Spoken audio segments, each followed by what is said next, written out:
साधारण ब्याज पर और दूसरा भाग 10% चक्रवृद्धि ब्याज पर।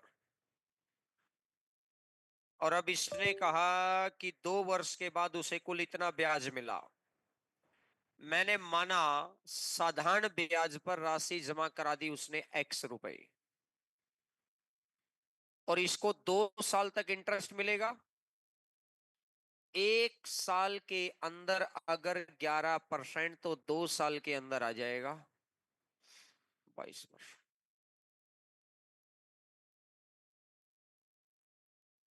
यहां करा दी उसने y।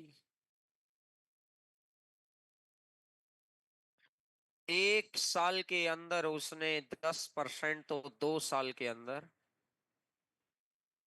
21%। ये 21 कैसे आया, समझ में आया? कंपाउंड इंटरेस्ट आज की क्लास में आएगा भी, इफेक्टिव रेट वहां से भी निकालना सीख लेंगे। 2 साल के लिए अगर कंपाउंड इंटरेस्ट निकालना है ना, तो 2 साल आज लिखवाऊंगा अभी अगले से अगली टाइप में। x+y+x/100 से निकाल दो। x है 10, y है 10, प्लस में 10 × 10/100। आप देख लो, चाहे अगर आप 100 रुपए प्रिंसिपल रखते हैं तो 10% की रेट से 10 रुपए, 10 रुपए, 10% की रेट से 1 रुपया, 10 और 10 20 और 1 21, 21% इंटरेस्ट हो गया। तो भैया y रुपए के ऊपर 21%, x रुपए के ऊपर और फिर y रुपए के ऊपर, और दोनों का इंटरेस्ट मिलाकर कितना हो जाना है? 5370। हर जगह क्लियर है? दोनों का कुल ब्याज। अब ध्यान दो भाई, अब अगर ये x रुपए है, तो इधर जो एक्चुअल राशि बची होगी ना, टोटल वैल्यू 25,000 थी, 25,000 माइनस x बच गया होगा। अगर सिंपल इंटरेस्ट पर x रुपए लगाए हैं, तो कंपाउंड इंटरेस्ट पर 25,000 माइनस x लगा दिए। और इसका कितना परसेंट इंटरेस्ट मिला है उसको? 21% इंटरेस्ट मिला है। और ये दोनों इंटरेस्ट मिलाकर 5,300। हर जगह 100 के गुणा कर दो। हर जगह 100 के गुणा करोगे तो ये कैंसिल हो गया, ये कैंसिल हो गया, उधर 100 के गुणा हो गए, तो ये माइनस का 21x, ये 22x, तो टोटल कितना हो गया x। तो वैल्यू है 53700 माइनस,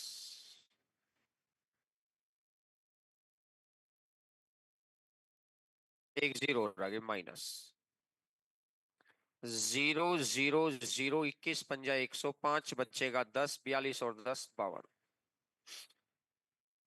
तो x की वैल्यू आ जाएगी 12,000।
सिंपल इंटरेस्ट वाला पूछा था ना, उसने सिंपल इंटरेस्ट पर राशि पूछे, तो सिंपल इंटरेस्ट में एक तरीका तो ये है, लेकिन आप तो मिक्सर भी कर चुके हैं।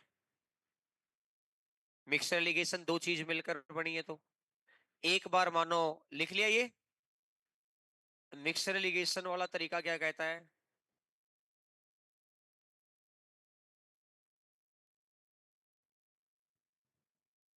एक बार मानो सारी की सारी राशि सिंपल इंटरेस्ट पर दे दी, तो सारी की सारी राशि सिंपल इंटरेस्ट पर दे दी, तो 25,000 का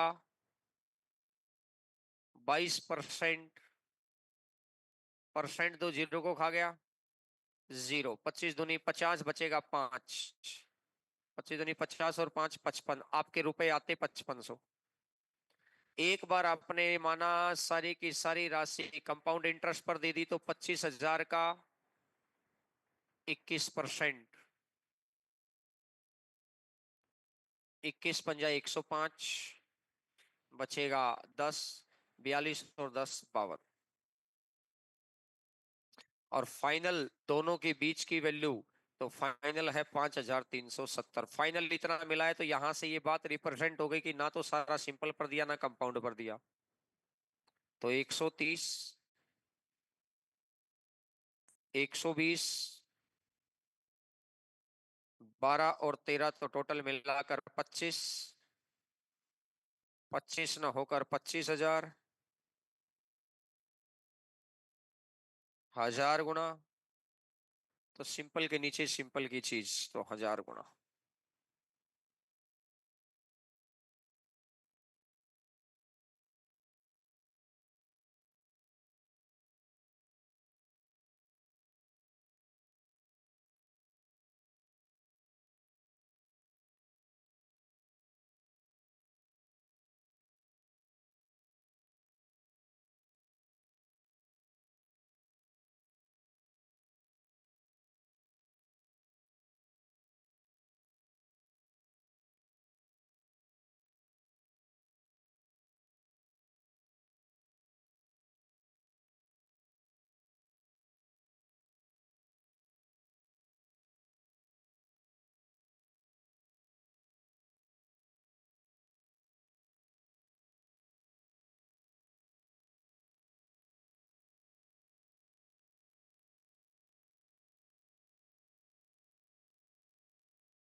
इससे अगले नंबर क्वेश्चन पर आइएगा।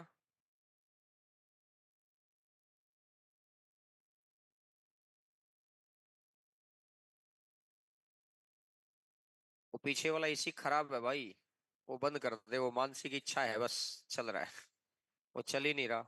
आप देखोगे लाइट भी नहीं जल रही इसमें। हाँ, तो उसको बंद कर दो वहां से, अभी करवाएंगे ठीक। Question number 63। 63 नंबर क्वेश्चन पर आइएगा।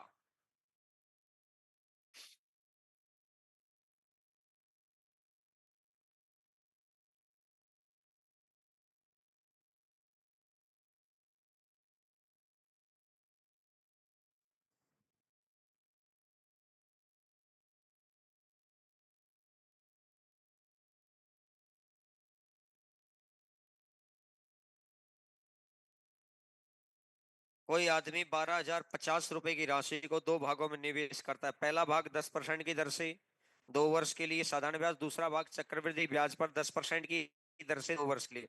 दोनों भागों से प्राप्त मिलने वाली धन राशियां बराबर हैं, अमाउंट बराबर है। अमाउंट होता है प्रिंसिपल प्लस, तो सिंपल इंटरेस्ट पर एस रुपए लगाए 10% की दर से 2 साल तक। तो 1 साल का 10%, तो 2 साल का 20%, तो 20% तो इंटरेस्ट है, 100% मेरा प्रिंसिपल, तो अमाउंट कितना परसेंट हो जाएगा? 120%। ये कह रहा है ये जितना अमाउंट हो गया, ये बराबर है किसके? कंपाउंड इंटरेस्ट सी है।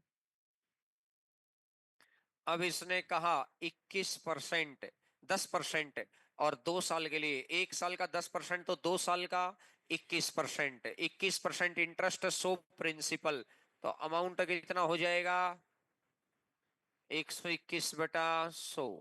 100 से 100 कट जा, अमाउंट है तो इस बार 100 ऐड हो गया, तो इधर ले आओ। सिंपल और कंपाउंड, तो ये 121 उधर है, 120, 240, तो 241।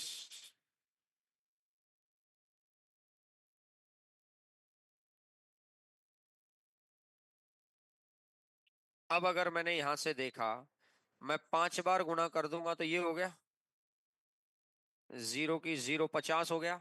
तब उसने मेरे से किसकी राशि पूछी है? चक्रवृद्धि ब्याज पर। तो चक्रवृद्धि ब्याज के सामने चक्रवृद्धि ब्याज।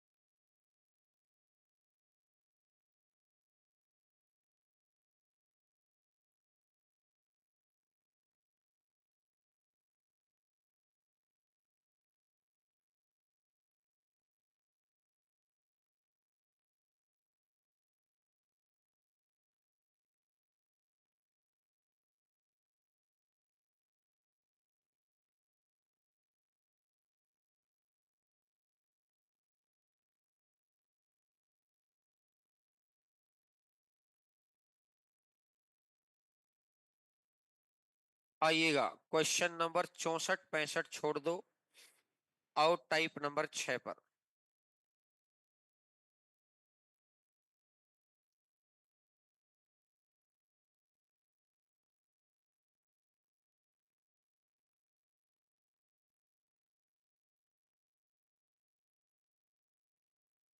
8,000 रुपए की धनराशि 5% की दर से कितने समय में 9,261 हो जाती है?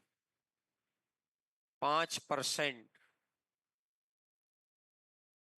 1/20। 20 रुपए अगर आप बैंक में डालेंगे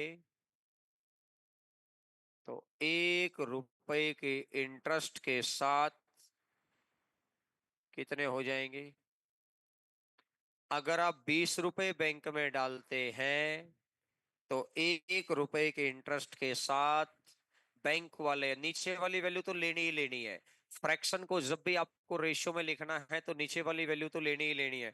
जब भी आप 20 रुपए बैंक में डालेंगे तो 1 रुपए के इंटरेस्ट के साथ कितने हो जाएंगे? 21। इसने कहा जी 8,000, 9,261 हो जाए। 8,000 9,261 हो जाए। 20 से 8,000 होना तो कितना आएगा? क्यूब। तो इसका चाहे इधर वाले का चेक कर लो चाहे इधर वाले का चेक कर लो, इससे कोई फर्क नहीं पड़ता। इस 20 का मैं क्या करूं कि 8,000 हो जाए? क्यूब करना पड़ेगा। क्यूब करने का मतलब है ये 3 लाइनें खींचेंगी और हर लाइन कितने साल को रिप्रेजेंट कर रही है? 1 साल को रिप्रेजेंट कर रही है।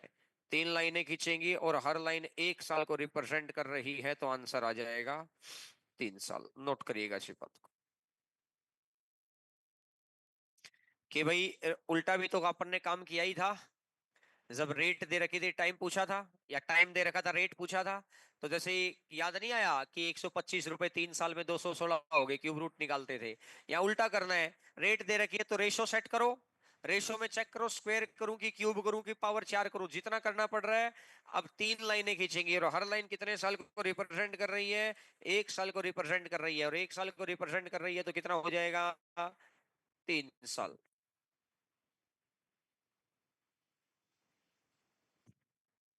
आइएगा, क्वेश्चन नंबर 67।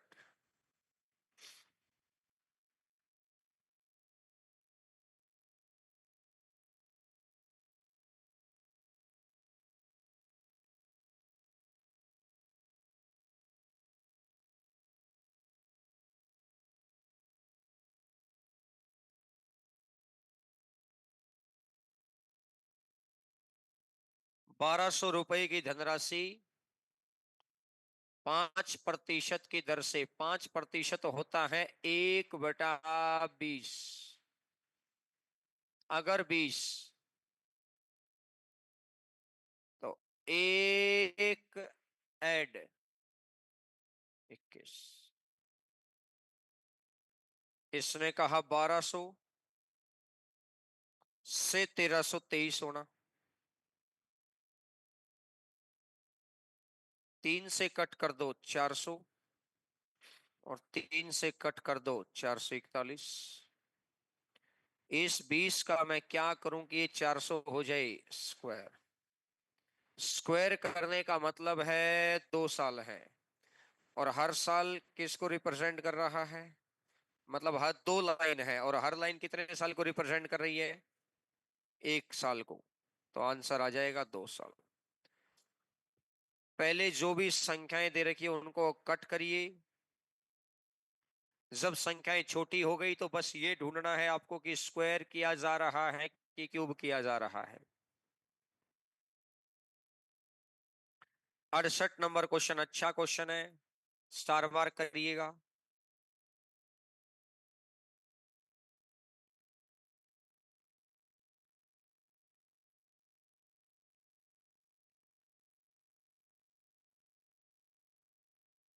68 नंबर क्वेश्चन अच्छा क्वेश्चन है, स्टार मार्क करिएगा। इसने कहा कि भाई 20% की दर से चक्रवृद्धि ब्याज की दर से 1,000 रुपए 1,331 हो जाए यदि ब्याज छमाही संयोजित होता हो। लिख दिया ना, ब्याज छमाही संयोजित है, 6 महीने पर संयोजित है। तो 6 महीने के लिए रेट आदि करो पहले तो, क्योंकि ये तो 12 महीने की रेट है, मुझे चाहिए 6 महीने की रेट। तो 6 महीने की रेट चाहिए तो रेट आदि करो। 1/10। अगर आपने बैंक में 10 रुपए डाले तो 1 रुपए के इंटरेस्ट के साथ कितने हो जाएंगे? अब यहां से 1,000 और 1,331। इस 10 का क्या करें कि 1,000 हो जाए? तीन। तीन का मतलब है 3 लाइन है और हर लाइन कितने साल को रिप्रेजेंट कर रही है? आधे साल को, क्योंकि इस बार छमाही है ना, इसने लिखा है ना 6 मंथ, तभी तो रेट 6 मंथ वाली यूज हो रखी है। तो इसका मतलब ये आंसर आ जाएगा 1.5 साल।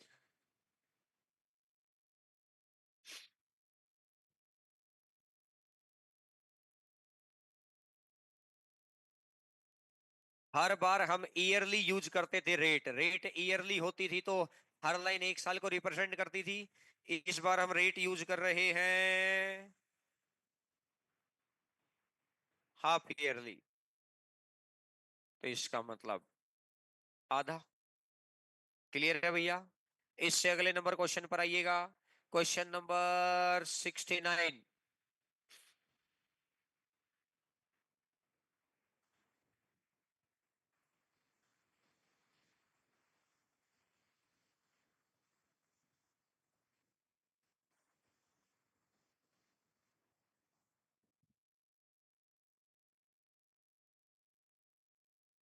4% वार्षिक चक्रवृद्धि ब्याज की दर से 4% होता है 1/25। अगर आप बैंक में 25 रुपए डालेंगे तो 1 रुपए के इंटरेस्ट के साथ, तो ये कह रहा है कि 390 625 रुपए, 456 976 हो गए। तो मुझे इस बात का पता है कि इस 25 का मैं क्या करूं। स्क्वायर करूंगा तो 625 आएगा, क्यूब करूंगा तो 15,625 आएगा। तो क्यूब से भी ज्यादा हो गया। अब मुझे पता है 3 से बड़ा आएगा, और 3 से बड़ा है तो उसकी एक बार और गुणा करके देखोगे तो ये पावर 4 बार करना पड़ेगा। 4 बार का मतलब है कि 4 लाइन खींचेंगी, और हर लाइन कितने साल को रिप्रेजेंट कर रही है? क्योंकि रेट तो एक साल वाली यूज हो रही है, तो आंसर कितना आ जाएगा? 4 साल। एक ही क्वेश्चन था करने लायक इसके अंदर, बाकी तो नॉर्मली क्वेश्चन था।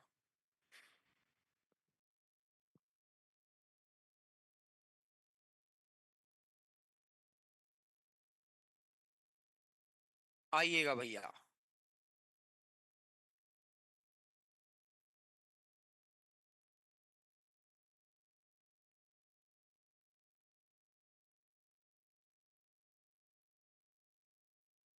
70 नंबर क्वेश्चन पर आइएगा।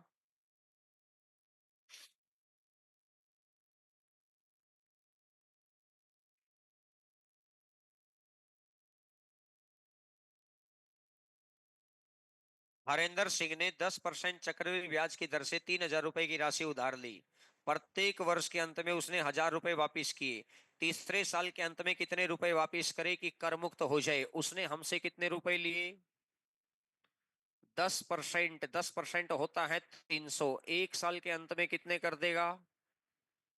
एक साल के अंत में अब वो पहुंचा, उसने कहा कि भैया आपका पैसा वापस करना है। तो उन्होंने कहा कि भैया 3,000 आप हमसे लेकर गए थे, 300 रुपये और दे दो, 3300 दे दो, आपका हमारा हिसाब किताब क्लियर हो जाएगा। मैंने कहा अगर मैं एक भी पैसा न दूं तो? उसने कहा जी आपका नुकसान बहुत ज्यादा है। मैंने उन्हें पूछा क्यों? क्योंकि अगले साल आपका ना 3300 पर इंटरेस्ट लगेगा, 3,000 पर तो यहां लगेगा और 300 पर यहां लगेगा, अगर आप एक भी पैसा नहीं दोगे तो। मैंने कहा यार इतना पैसा तो नहीं है। उसने कहा जी पैसा जब आपके ऊपर कर्जा चढ़ जाए ना तो कोशिश करनी चाहिए धीरे धीरे उतारते रहो, ताकि अगले साल इंटरेस्ट कम लगे। तो अपन ने कहा ऐसा करो फिर 1,000 रुपए ले लो आप। और 1,000 रुपए अपन ने अगले को वापस कर दिए। उसके पैसे बन कितने रहे थे और वापस कितने कर दिए? तो अब अपने हिस्से लोन कितने का रह गया? लोन रह गया जी 2,300 का।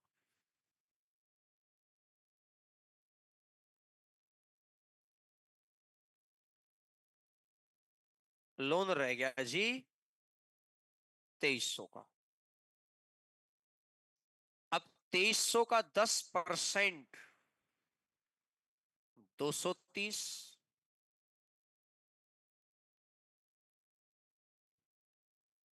एक साल के बाद में जाता तो वो 230 रुपए और ऐड करके बैठा है, लेकिन अपन ने उसको 1,000 रुपए फिर वापस कर दिए। तो हुआ क्या कि मेरे भाई 2,530 में से 1,000 वापस कर दो तो ये जो रह गया 1,530। एक साल का ब्याज ऐड करो और उसमें से 1,000 वापस कर दो, तो यहां तीसरा साल आ गया।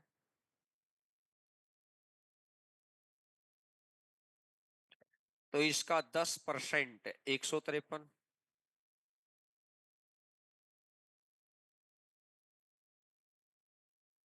तो टोटल हो जाएगा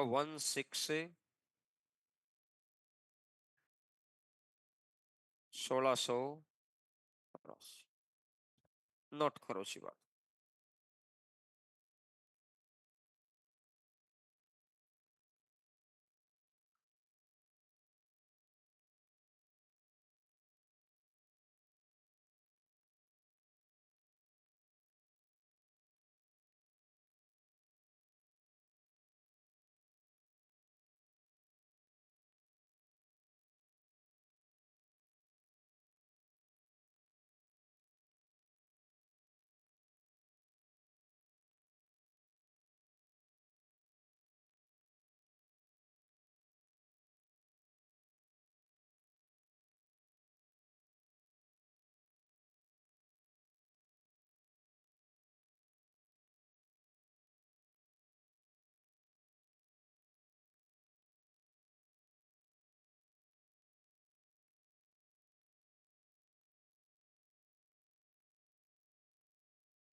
इससे अगला क्वेश्चन करके देखो, ये गलती से पैटर्न डला हुआ है, इससे अगला क्वेश्चन करके देखो।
पढ़ो इससे अगला नंबर क्वेश्चन क्या कह रहा है।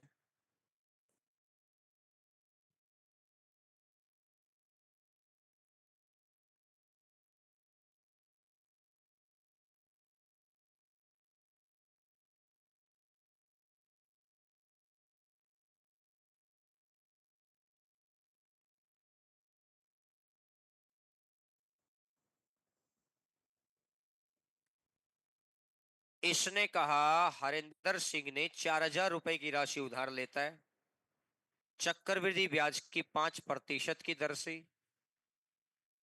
वह 2,210 रुपए चुका देता है और 2 वर्ष के बाद वह सारी राशि का ब्याज सहित भुगतान कर देता है। 4,000 रुपए आपने किसी से लिए,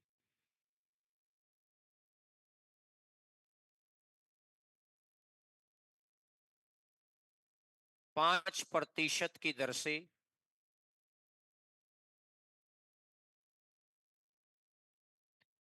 तो 2 साल के बाद जब आप पहुंचेंगे, परसेंटेज हटाया तो 2 जीरो, तो इधर भी, और 200 का फिर 5% तो 10। तो 4,200 और 200, 400। तो इसका मतलब 4,410 रुपए हो गए।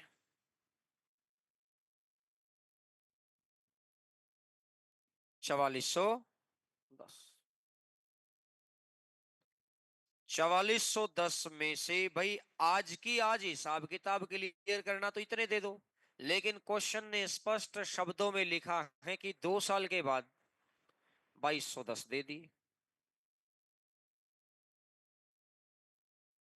2,210 दे दिए तो बचे कितने? तो जो ये 2,200 बचे हैं इसके ऊपर अगले 2 साल तक इंटरेस्ट देना है। तो भैया 2,200,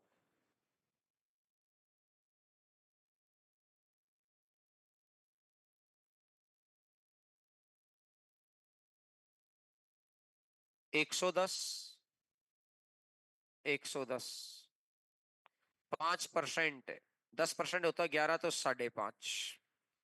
अब उसने लास्ट में मेरे से क्या पूछा? कुल कितना ब्याज दिया गया? 200, 200, 400 और 10, तो 410 का ब्याज तो यहां दिया। 110, 110, 220 और 225.5 का ब्याज यहां दिया। तो टोटल कितना हो जाएगा? 400, 200, 600। तो टोटल ब्याज दिया है 635 पॉइंट। नोट करो इसी बात को।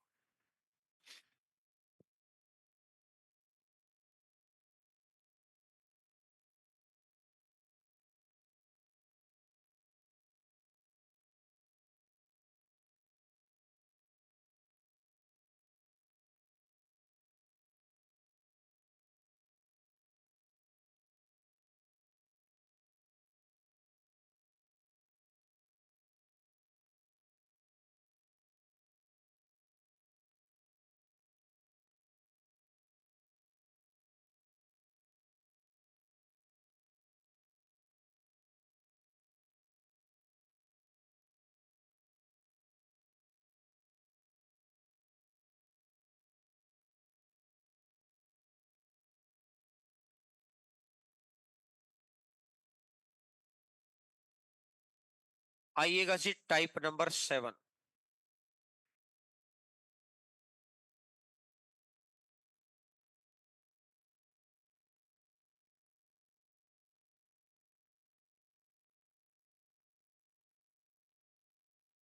अब बड़ा ध्यान से कंसेप्ट को सीखने का प्रयास करना।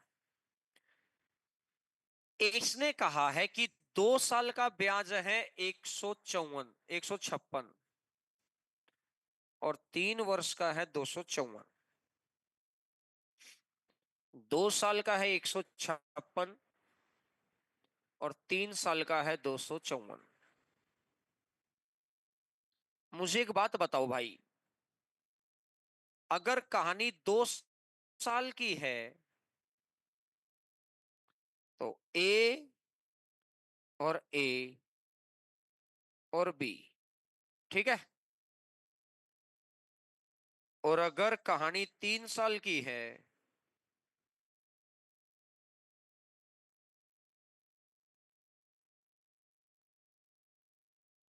तो मुझे बताओ, अगर 3 साल में से अगर मैं 2 साल घटा दूं तो क्या तीसरा साल बच जाएगा?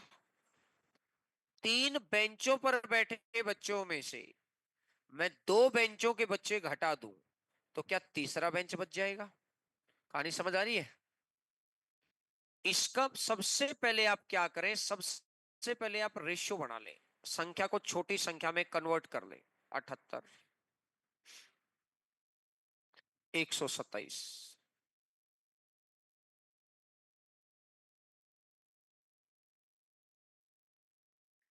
अब इनका डिफरेंस निकालो। ये ब्याज है 2 साल का, ये ब्याज है 3 साल का। 3 साल में से 2 साल घटा देंगे तो तीसरा साल बच जाएगा। क्या सीन क्लियर है यहां तक?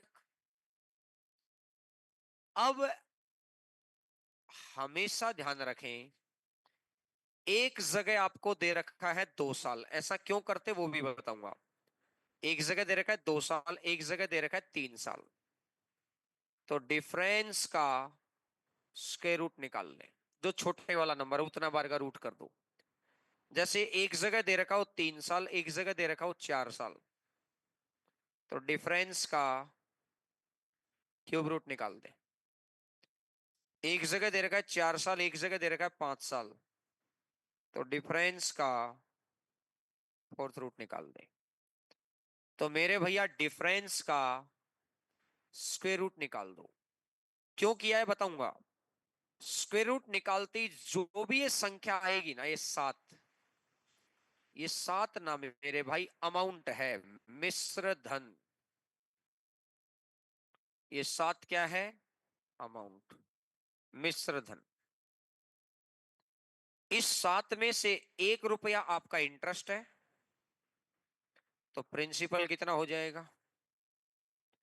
1 रुपए इंटरेस्ट है तो प्रिंसिपल कितना? 1 रुपए का इंटरेस्ट है टोटल कितने पर? प्रतिशत के लिए कर दो गुणा में, तो 16 से ही 2 बटा।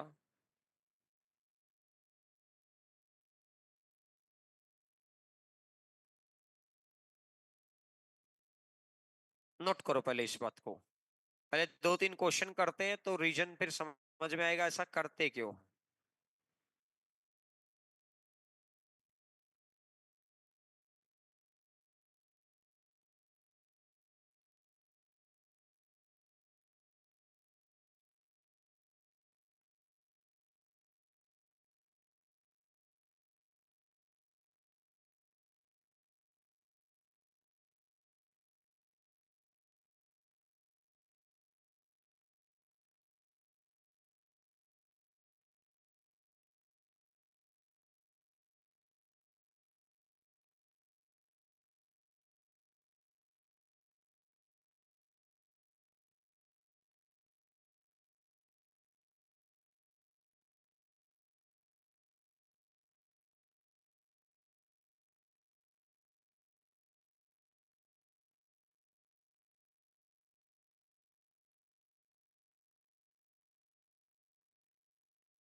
आओ भाई अगले नंबर क्वेश्चन पर। इसने कहा 2 साल का जो ब्याज है,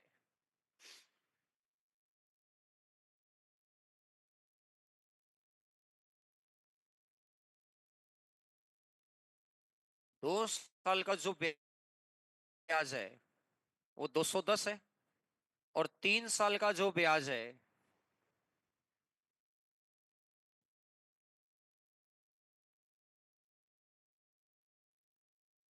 11। 11 में से एक हटा दो तो बचा कितना? 1/10 और गुणा में कर दो।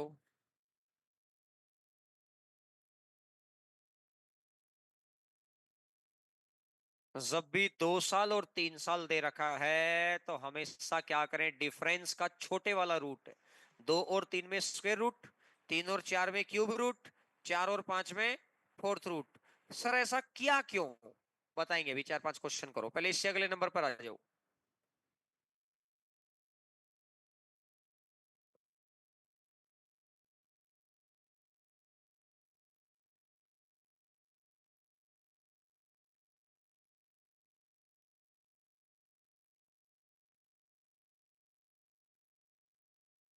पहले संख्या कट करना, अगर कट हो रही हो तो, ये तो कट नहीं हो रही इसलिए मैंने कट नहीं किया, पिछले में कट हो रही थी ना।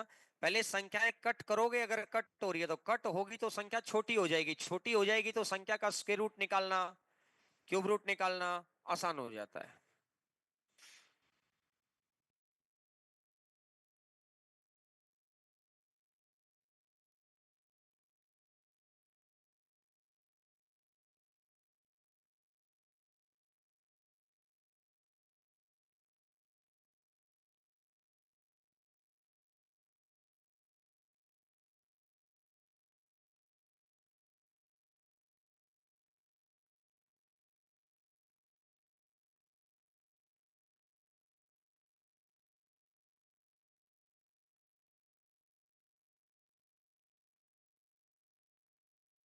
इसने कहा जी 272 है।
इससे अगले नंबर क्वेश्चन पर आओ।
यहां क्यूब रूट किया है, पता चल गया।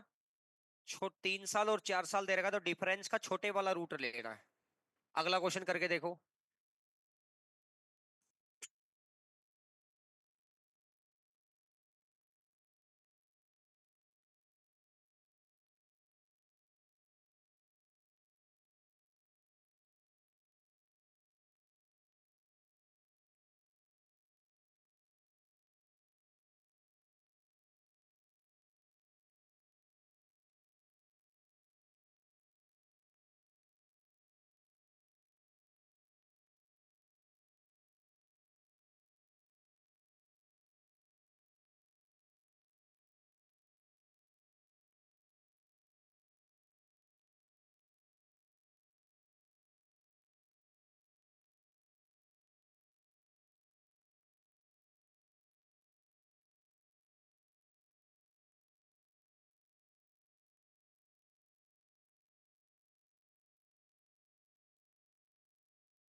कंसेप्ट। अब समझो जी कंसेप्ट, क्वेश्चन तो समझ में आ गए। अब मुद्दा रह गया कि सर ये स्क्वायर रूट क्यों करते हैं, क्यूब रूट क्यों करते हैं, फोर्थ रूट क्यों करते हैं, ये इतनी बार का रूट करते क्यों हैं। अब मुद्दा ये रह गया है। देखो जी,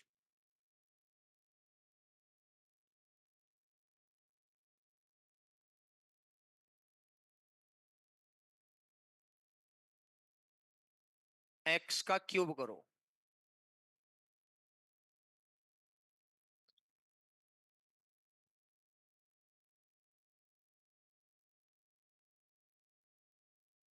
एक्स स्क्वायर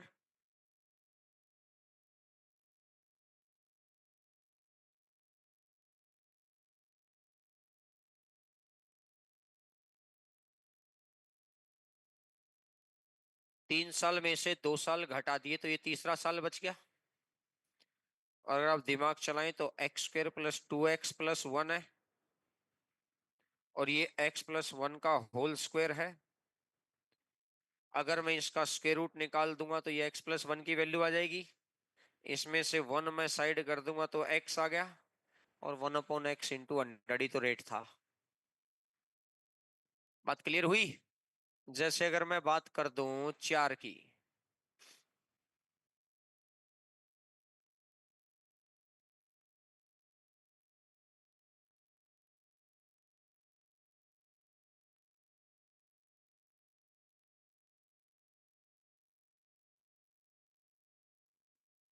4 साल में से अगर मैं 3 साल घटा दूं तो ये बच गया, प्लस का 3x² प्लस का 3x+1। ये x+1 का होल क्यूब बचे बनेगा। अगर मैं इसका क्यूब रूट निकाल दूंगा तो 1 साइड कर दो तो x आ जाएगा। यानी वो x+1 की वैल्यू आती है यहाँ पर, और 1 साइड करते ही फिर x हो जाता है। 1/x ही तो आगे का खेल बनाता है। तो मुझे उम्मीद आ गया।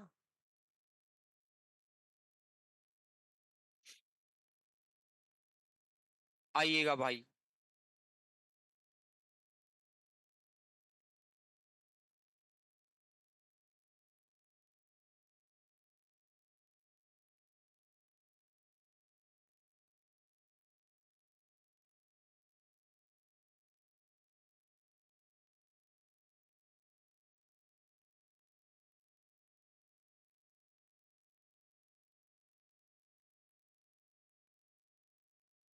इसने कहा उधार ली गई कोई राशि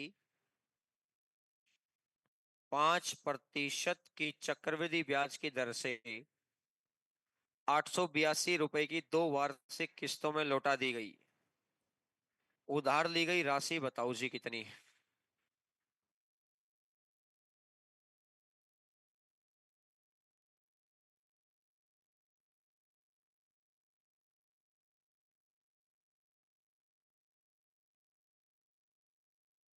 5%, 1/20। ऐसे समझो, अगर हमने 20 रुपए किसी से उधार लिया तो 1 रुपए के इंटरेस्ट के साथ 21।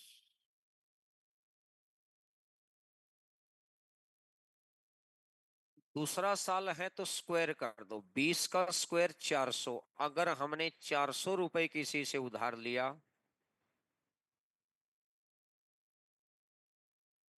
441।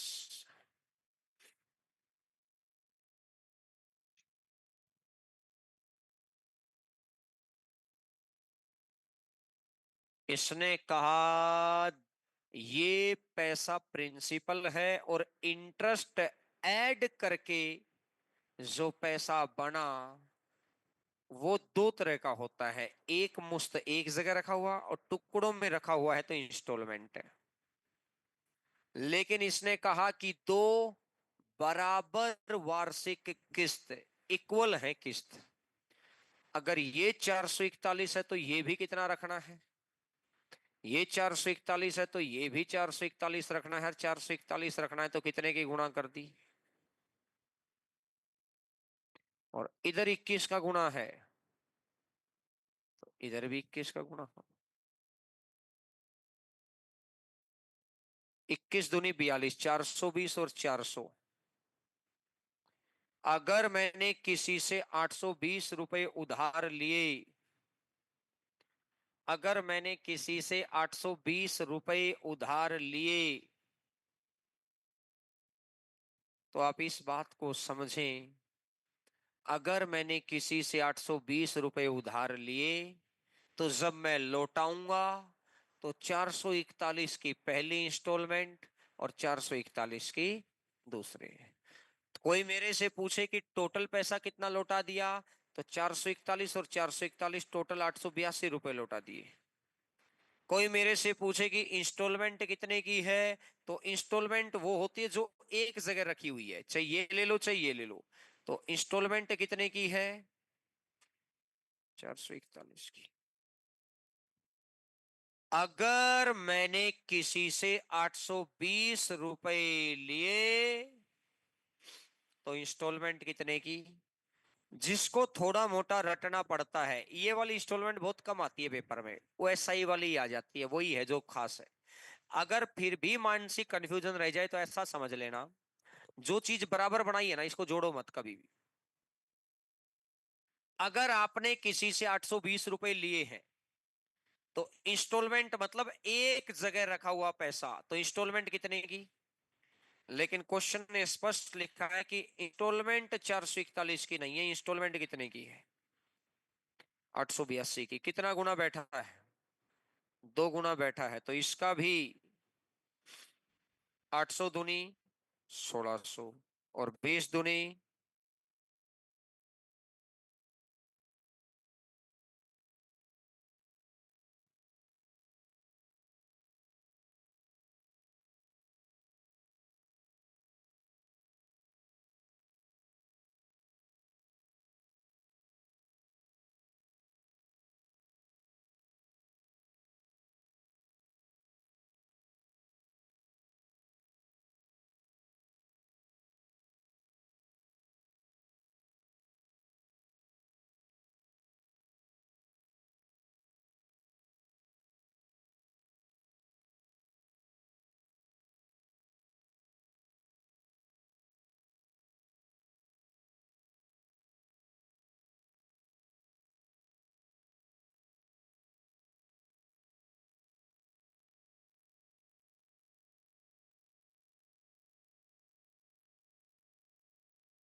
अगला क्वेश्चन पढ़िएगा क्या कह रहा है।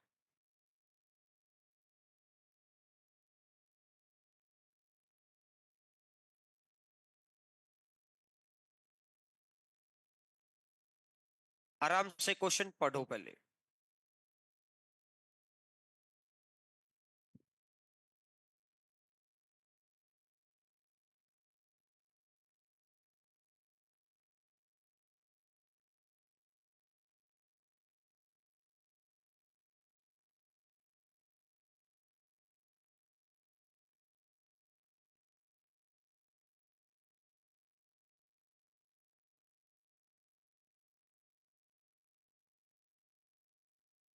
हरेंद्र सिंह 8400 रुपए का ऋण 2 समान वार्षिक किस्तों में चुकता कर देगा।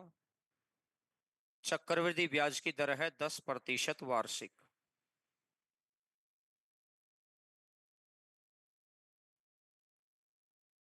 1/10। अगर आपने किसी से 10 रुपए लिया है, तो 1 रुपए के साथ 11,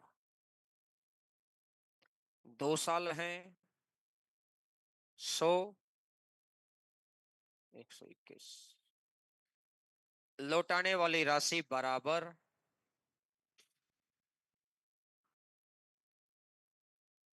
11 का गुणा 110, और 100 तो 210।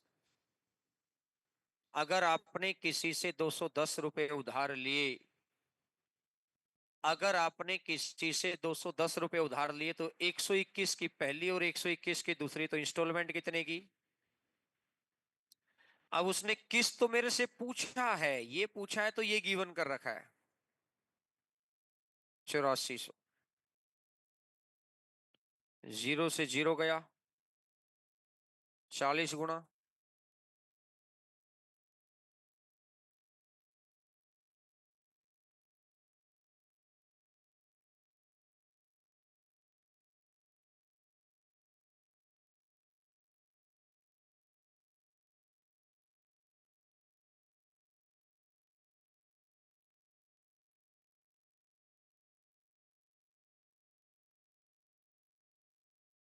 आ गया भैया समझ में? सेम क्वेश्चन इससे अगला है, अप्लाई करके देखो।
इसने कहा 1820 रुपए की धनराशि है, 3 समान वार्षिक किस्तों में भुगतान करना है। चक्रवृद्धि ब्याज की दर है 20% वार्षिक।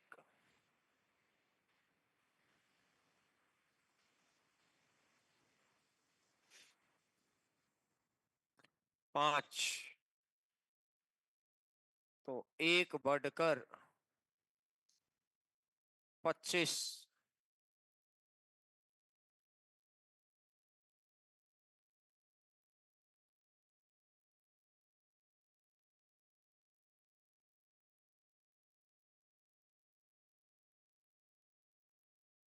इस बार 3 किस्तें हैं, तो पावर 1, पावर 2, पावर 3 तक जाओ।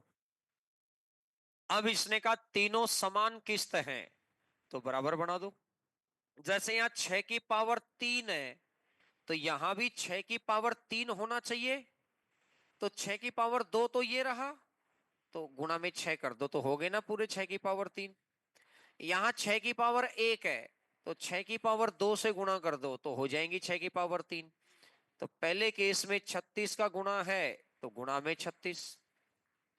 दूसरे केस में 6 का गुणा है, तो गुणा में 6। तीसरे केस में तो किसी का ही गुणा नहीं है। 180, 150 और 125, तो ये आ जाएगा टोटल 455। अगर मैंने किसी से 455 रुपया उधार लिया, तो 216 की पहली इंस्टॉलमेंट, 216 की दूसरी इंस्टॉलमेंट, और 216 की तीसरी इंस्टॉलमेंट। इंस्टॉलमेंट नहीं जोड़नी कभी भी, जो चीज बराबर बनाई गई है वो नहीं जोड़नी कभी भी। अगर मैंने किसी से 455 रुपए उधार लिया, तो 216, 216, 216 की 3 किस्तें दे देंगे, तो ये वाली कंडीशन सेटिस्फाई है।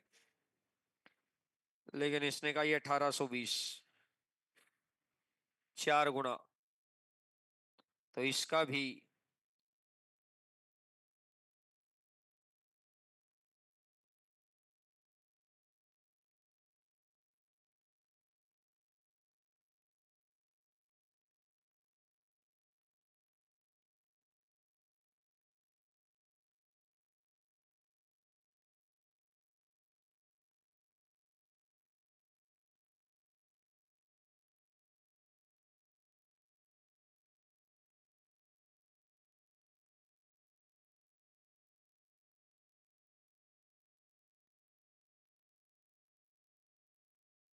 आइएगा भैया इससे अगला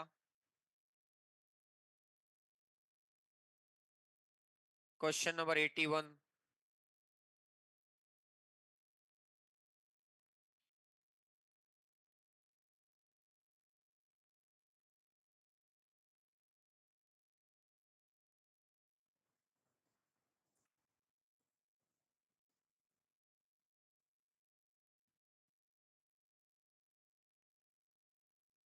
16,224 के नगद भुगतान तथा दो अन्य उतनी ही राशि की वार्षिक किस्तों में देने का वादा किया। वार्षिक ब्याज की दर 4% है।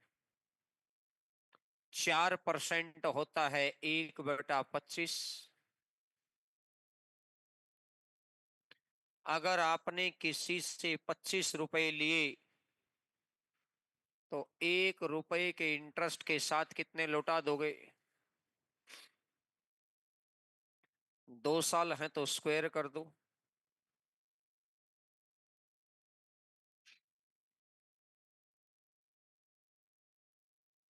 लेकिन लौटाने वाली राशि बराबर होनी चाहिए, तो 26 का गुना। इधर 26 का गुना है 625, 625 1250 और ये तो 1275। अगर 1275 रुपए मैंने किसी से उधार लिए हैं, अगर 1275, जो चीज बराबर बनानी है वो नहीं जोड़नी। अगर 1275 रुपए मैंने किसी से उधार लिए हैं तो 676 की पहली इंस्टॉलमेंट और 676 की दूसरी। लेकिन क्वेश्चन की पहली लाइन में बड़ा ध्यान से अगर पढ़ेंगे तो इसने लिखा है 16,224 रुपए के नगद भुगतान तथा दो अन्य उतनी ही धनराशि की किस्त, यानी किस्त की वैल्यू भी कितनी दे रखी है? 16,224। ऑप्शन में कोई भी क्वेश्चन ऐसा, कोई भी ऑप्शन ऐसा नहीं है जो पॉइंटों में हो, और पॉइंटों में नहीं है तो संख्या पूरी पूरी भाग होगी। अगर मैं इसकी 10 बार गुणा कर दूं तो 6,760 आएगा। अगर मैं इसको 7,000 भी मान लूं ना, 7,000 भी, 7,000 है नहीं, तो 20 से गुणा करते ही 7 दूनी 14, 14,000 हो गया। यानी ये संख्या 14,000 से तो ज्यादा है ना, 16,000 कुछ है, तो 20 से भी ज्यादा है। 20 से ज्यादा है। इस 6 की मैं कितनी बार गुणा करूं कि लास्ट में 4 आ जाए? 24 बार। तो इसका भी 24 पंजा 120, बचा कितना? 12। 168 और 12 180, बचा कितना? 18। 48 18 66, बचा कितना? 6। 24 और 6 30। यानी आपने कितने रुपए का लोन लिया था? यानी आपने कितने रुपए का लोन लिया था? 30,600 का। आपने लोन कितने का लिया था? 30,600 का। तो नगद नगद भुगतान मूल्य पूछा है कि भाई नगद में देते तो आप कितने रुपए देते, तो 16,224 तो आपने वैसे ही नगद दिए थे। और ये जो प्रिंसिपल आता है ना, वो तो किस्त है, ये अमाउंट आता है, ये जो प्रिंसिपल आता है ये नगद मूल्य होता है। तो 30 नगदा नगदी देते हो तो 30,600 और देना पड़ता, तो 46,000।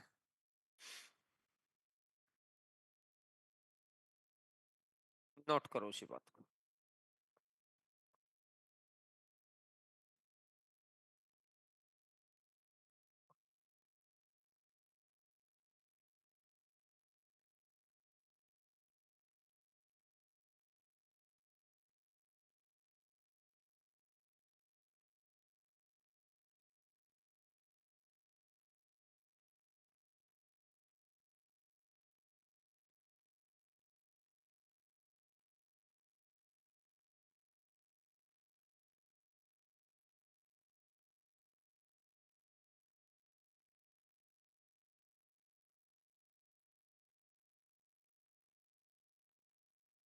आओ भाई इससे अगला नंबर क्वेश्चन।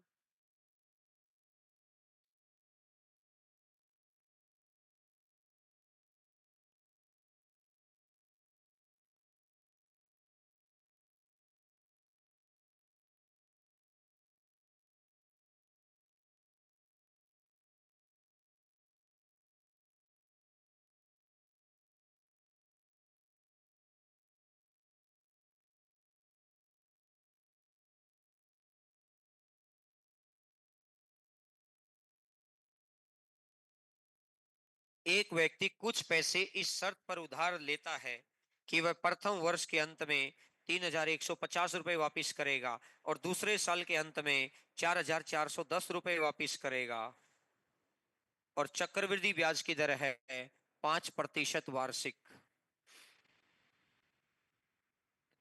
5% 1/20। अगर किसी से 20 रुपए लिए तो 1 रुपए के साथ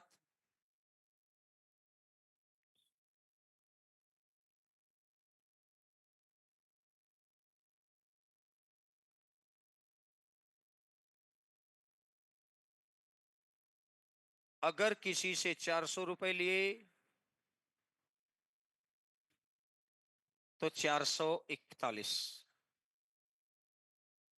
अब अगर क्वेश्चन में लिखा होता दो बराबर वार्षिक किस्त तो बराबर बनाते, लेकिन उसने बराबर तो लिखा ही नहीं, तो फिर कोई दिक्कत नहीं है। पहले साल में लौटाए हैं 3,150। ये तो उससे भी आसान क्वेश्चन है। वहां तो फिर भी बराबर बनाने का लफड़ा है, यहां तो कोई भी लफड़ा नहीं है। फ्रैक्शन को रेशो में जब भी लिखना है तो नीचे वाली वैल्यू तो लेनी ही लेनी है। एक ऐड कर दो 21, भाग दे दो 21 एकम 21, 21 50 105, 150 गुना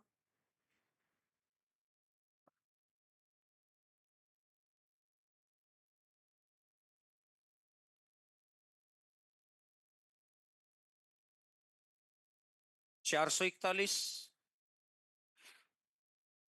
10 गुना, तो इसका भी 10 गुना, तो 3,000 और 4,000 तो टोटल कितना हो गया है?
इससे अगले नंबर क्वेश्चन पर आओ।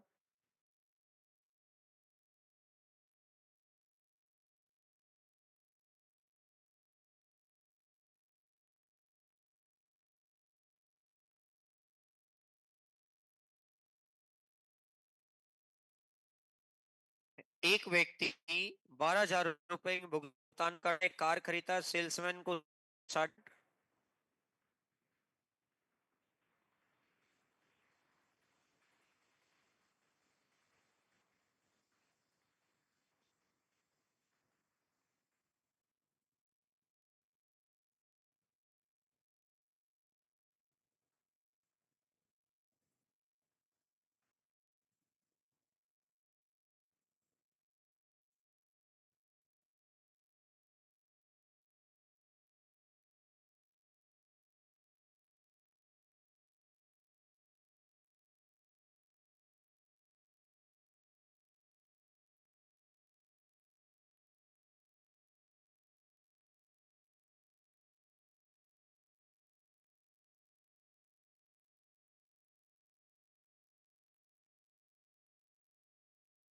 22,680। पीछे वाली जीरो छोड़ दो एक बार। अगर मैं इसकी 10 बार गुणा करता हूं तो 810, 20 बार गुणा करता हूं तो 1620, 30 बार गुणा करता हूं तो 2430, 30 बार में 2430 है, 2400, और ये कितना है 2200। तो इसका मतलब 30 के नजदीक है लेकिन 30 से छोटा है। तो 30 से छोटा इस एक की मैं कितने से गुणा करूं कि, तो 8, 0, 0। तो इसका मतलब इसका भी 200, 28 चौका 112, बचेगा 11, 168 और 11 179। तो इसने कहा कि नगद भुगतान मूल्य बताओ। तो नगदा नगदी का मूल्य कितना आएगा, 12,000 तो शुरू में ही दे रखा है, और शुरू में देता तो 11,600 देता शुरुआती प्रिंसिपल, और शुरू में देता तो 17,920 देता।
आइएगा 84 नंबर क्वेश्चन।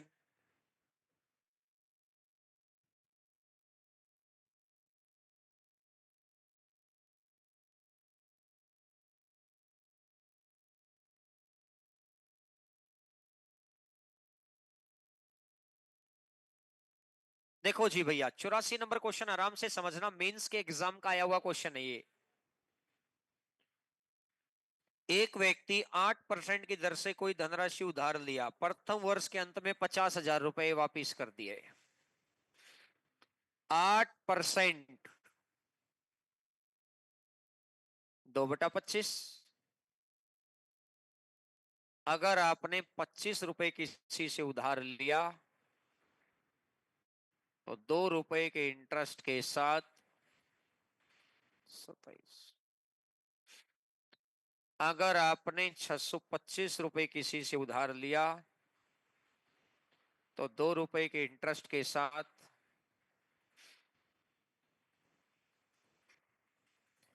25 रुपए किसी से उधार लिया तो 2 रुपए के साथ कितना लौटा दिया, 27।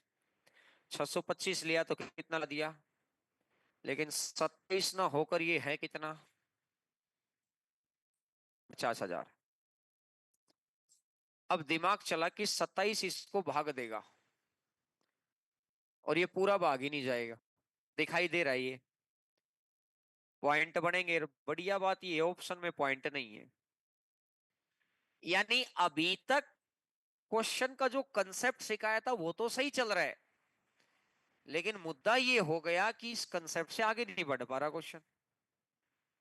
तो मेरे भाई, जब कभी ऐसा लगे कि आप कंसेप्चुअली रूप से तो सही जा रहे हैं, लेकिन आंसर की संख्या इतनी मुश्किल है या कंपेयर करने वाली संख्या इतनी मुश्किल है कि अपन कंपेयर नहीं कर पा रहे हैं, तो आप बाई मेथड जाना ही मत। ये आज तक के इतिहास में एक ही बार आया है ऐसा क्वेश्चन, इसके अलावा ये क्वेश्चन नहीं आया। इसके अलावा जो मेथड मैंने आपको बताया ना, उस पे सारे क्वेश्चन अप्लाई हो जाएंगे, लेकिन मैंने उस एक भी क्वेश्चन को नहीं छोड़ा। क्यों? क्योंकि भाई सिंपल सा टास्क है, बाई चांस आपके सामने एक क्वेश्चन आता तो आपको लगता कि सर ने तो जानबूझ के ऐसी संख्याएं करा दी क्लास में, 10 गुना 20 गुना सेट हो गया, और अब यहां आकर सेट ही नहीं हो रहा। अगर आपको लगे कि संख्याएं सेट नहीं हो रही हैं तो आप ऑप्शन उठा लो भाई। भाई ऑप्शन, ऑप्शन में देखो सबसे आसान ऑप्शन कौन सा है? 50,000। मैंने मान लिया आपने किसी से 50,000 रुपए उधार लिए। 50,000 का 8%, 1 साल के बाद जाते तो वो आपसे कितने रुपए मांगता? 50 तो वो मांगता, और 4,000 इंटरेस्ट के मांगता। तो 1 साल के बाद जाते तो कितना मांग लेता? 54 मांग लेता। लेकिन 1 साल के बाद जाकर आपने कितना लौटा दिया? क्वेश्चन ने कहा 50,000 लौटा दिया।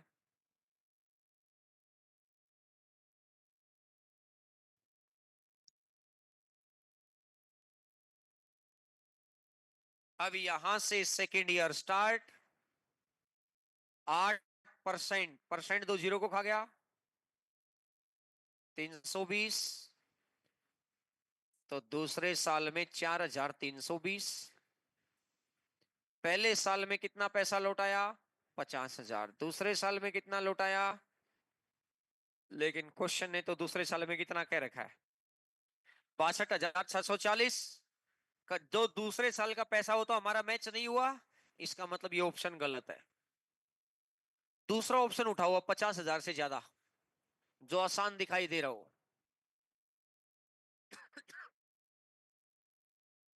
8%।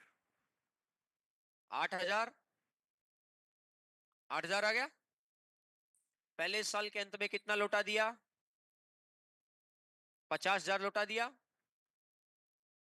और अगर ये 50,000 लौटा दिया, कितना बच गया? यहां से सेकेंड ईयर स्टार्ट। 8%। आठवां टू 64, 40 और 6, तो कितना बन जाएगा? 62,600। तो पहले साल के अंत में कितना लौटाया, और दूसरे साल के अंत में कितना लौटाया? पहले साल के अंत में कितना लौटाया? 50,000। दूसरे साल के अंत में 62,640। Condition satisfied. और जोन सा ऑप्शन कंडीशन को सेटिस्फाई कर दे वही मेरा by option satisfy the condition.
किसी निश्चित धनराशि पर 45% की दर से 2 वर्ष के चक्रवृद्धि ब्याज और साधारण ब्याज का अनुपात बताओ कितना है।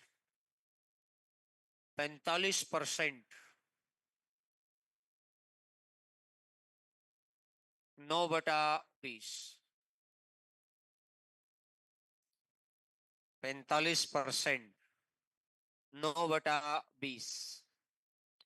2 साल है तो इस ध्यान से समझना पहले मेरी बात को। मैंने 20 का स्क्वायर कर लिया, 400 रुपए मैंने प्रिंसिपल मान लिया। ग्राफ बनाना आपको आता ही है। 2 साल है तो नीचे वाली संख्या का स्क्वायर करते थे। तो इसने कहा 20 से भाग दिया तो 20 निमा, तो ये भी 180 है।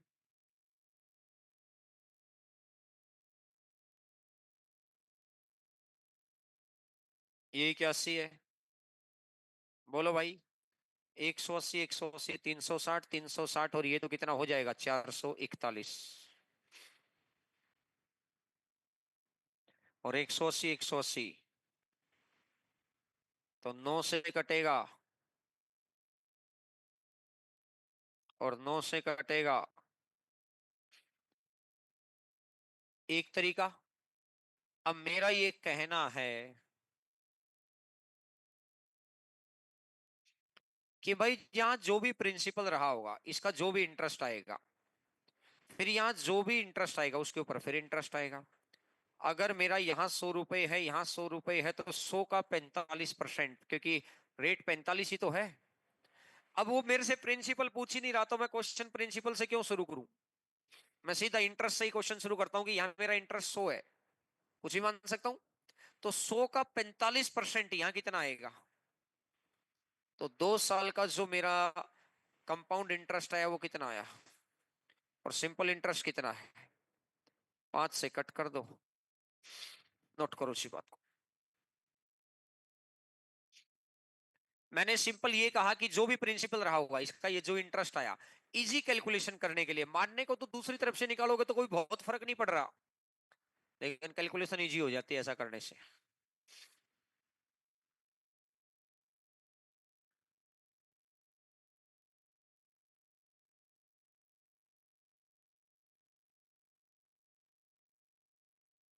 आजकल तो शाम को बिजी रहते होगे आप लोग। आईपीएल देखते होगे। नहीं देखते हो। कितने बच्चे ऐसे हैं जो ईमानदारी से ये मानते हैं कि टाइम वेस्ट नहीं करते, कभी कभार स्कोर देख लिया अलग मैटर है, मतलब बैठ कर देख मैच नहीं देखते जी अपन को, मतलब कितने बच्चे ऐसे हैं। काफी संख्या में बच्चे ऐसे। Very good. लेकिन काफी संख्या में बीच में ऐसे बच्चे भी थे जो ये मान तो गए कि अपन तो देखते हैं जी। अच्छी बात है। ये डिस्ट्रैक्शन की चीजें तो आती रहेंगी, इनके ऊपर ध्यान नहीं देखना। आज कौन जीतेगा। आज किस किस का मैच है। आज मैच किसका है भाई।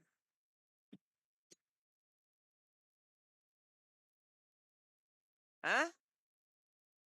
लखनऊ हैदराबाद।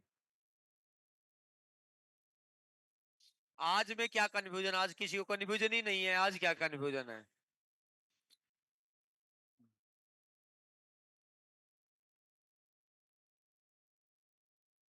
100, 100 और 15, अरे पड़े रहने दो ना लोग।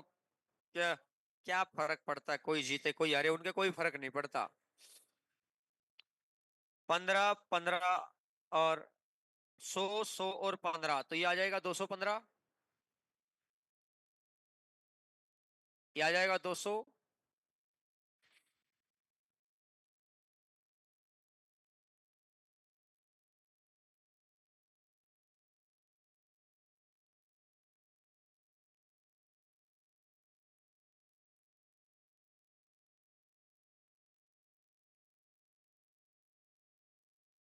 समझ में आई भाई यह बात।